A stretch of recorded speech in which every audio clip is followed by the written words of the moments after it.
back in Florida, I didn't understand why when I came. Because I'm like, you black just like me. Exactly. Why you fighting? But they didn't see us like that. You know what I'm saying? They saw us foreign. Yeah. Until later on, then black in Florida started to be like, oh, okay, they understand more the struggle. embracive. Yeah. Exactly. But at first, we used to get into it with blacks. Like, why we fighting them? They look just like us. But they already have been programmed to fear us. Exactly. So I don't think anybody is fearing Haitians. I think that black people fight black people. So it's not that you were Haitian, it was just the fact that you were there. And here's the thing you got to understand. Typically, when immigrants move to a new country, they live and they move into black neighborhoods. They're living around poor black people.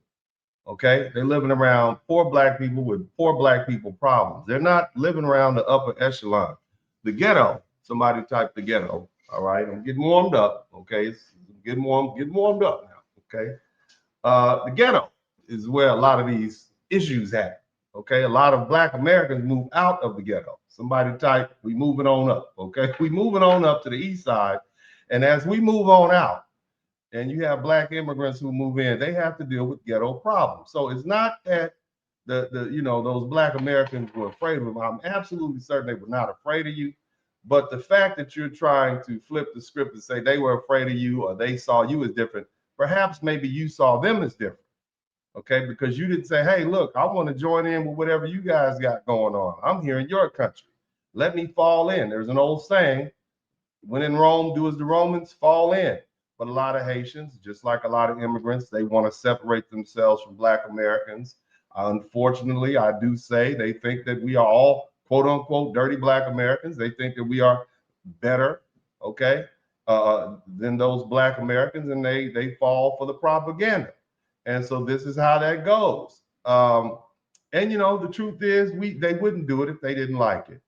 Okay, obviously you like it. I'm just saying, you like having your own team, your own group. It's kind of like the American thing.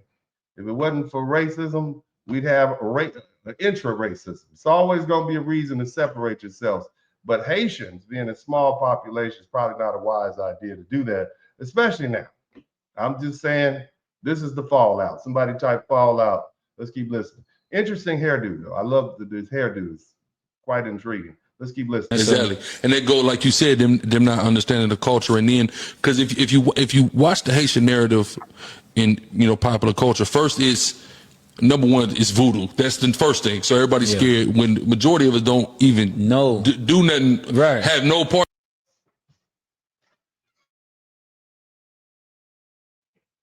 Now, why is it that black Americans are supposed to understand you? You're coming to our country and you're saying that we are obligated to understand you and your culture. When did the onus become on the people who are you? Why?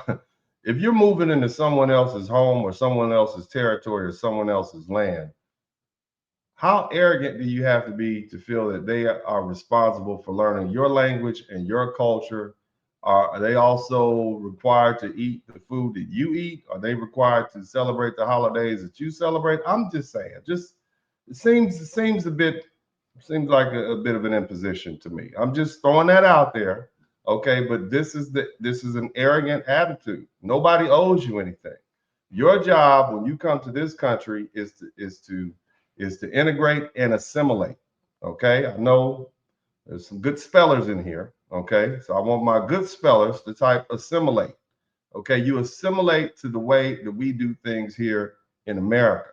We don't conform to you because you're in our country. And again, this is why there's so much animosity, not just amongst the greater black community, but amongst Americans in general.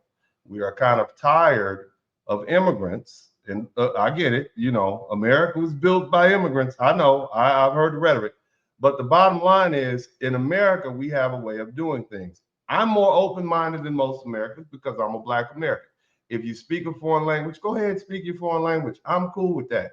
But some Americans, and many will point out that the language that we speak in this country, the language of business is English. So if you're in this country and you don't speak the English language, it becomes inconvenient, okay? And if we have to conform to you, if you're in a major American city and everybody in that city, the restaurants, drivers, of transportation drivers, they all speak a foreign language. You can't even operate like you feel like you're out of place. And no one wants to feel like they're out of place in their own country. And so this is why, and I'm just saying, if we're going somewhere like Minnesota, where they have all those Somalians up there. If I was somebody who's a native Minnesotan, been there for hundreds of years, I can't even go to this part of town because of the signs and the traffic lights and the people, they don't even speak the same language I do. I get it. Okay. I'm not justifying xenophobia. I'm just trying to point out if there was some enclave in your home nation where everybody spoke English and you didn't speak English and you felt out of place in your own home, that you would feel a certain kind of way. Okay, that's all I'm saying. I'm just trying to help bridge some understanding here. And again, the greater point is, why is it that Black Americans aren't running to the aid of Haitians? And I'm trying to point out that overall, Americans generally are tired of immigrants who come here and don't assimilate.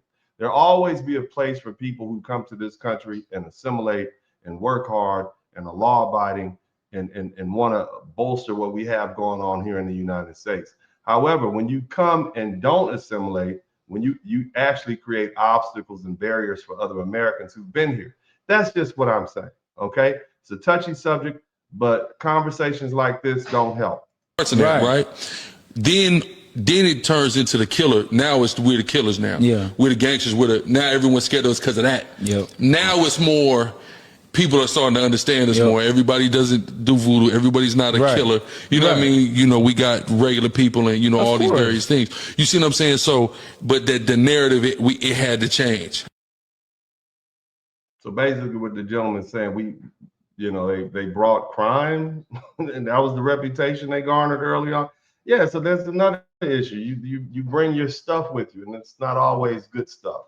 And so that's it. So now we're dirty Black Americans and you got all these mean things you're saying about us. So, when you have people who come on the internet and say, you know what, forget those guys, right? And I'm gonna let this speak for itself. But you got people who say, forget those guys and we don't really care. And you don't see a lot of Black people jumping to the aid.